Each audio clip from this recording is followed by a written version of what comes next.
सास बिना ससुराल। रमेश के साथ वैवाहिक बंधन में बनने के बाद सुमन मायके से रोते बिलखते विदा होकर ससुराल की देहरी पर खड़ी थी। कभी घूंघट की ओर से रमेश को देखती तो कभी दरवाजे के अंदर देखने की कोशिश कर रही थी। अंदर से कुछ आवाज़ों को सुनने के सिवा वो कुछ भी समझ नहीं पा रही थी। उसे ये तो पता था कि रमेश की माँ नहीं है, यानी वो सास बिना ससुराल में जाने वाली है। काफ़ी देर के बाद भी कोई गृह प्रवेश के लिए नहीं आया तो उसने रमेश की तरफ आशा भरी नज़रों से देखा, क्योंकि वो खुद भी काफ़ी थकान महसूस कर रही थी। रमेश ने शायद सुमन की नज़रों की भाषा पढ़ ली थी। वो अपनी छोटी बहन को बुलाकर लाया और उसके कान में कुछ कहा। थोड़ी देर में बहन कुछ औरतों को साथ लेकर आई और सुमन का गृह प्रवेश करवाया।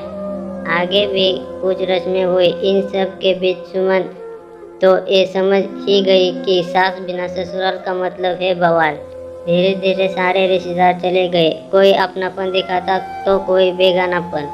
सब अपने अपने तरीके से अपना और दूसरों का परिचय दे रहे थे। सुमन कभी इनकी तो कभी उनकी बातें सुनकर परेशान सी हो रही थी, लेकिन धीरे धीरे ससुर, पति और 2 छोटी ननदों के साथ सुमन अपनी गृहस्थी की गाड़ी को रास्ते पर लाने का प्रयास करने लगी। पति का प्यार, ससुर का दुलार और छोटी ननद का स्नेह सुमन को कब अल्लड़ लड़की से जिम्मेदार गृहिणी बना दिया वो खुद भी नहीं समझ पा रही थी।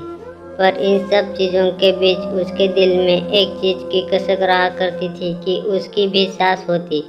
शादी के समय सारी सहेलियां उसे काफ़ी किस्मत वाला मानती थी कि चलो ससुराल में सास की किचकिच नहीं रहेंगी। पर सच्चाई तो ये है कि जिस घर में सास ना हो उस घर में आने वाले सारे लोग सास बनने की ही कोशिश करते हैं।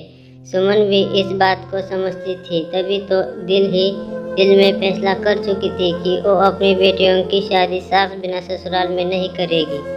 दोस्तों, कुछ रिश्ते नमक जैसे होते हैं। सास का रिश्ता भी कुछ इसी तरह का है। ससुराल का हर सुख बिन सास के फीका ही स्वाद देता है। एक कहावत भी सही है कि सास गले की फांस होती है जो ना निगली जाती है ना उगली जाती है, पर इनका रिश्ता काफ़ी खास होता है।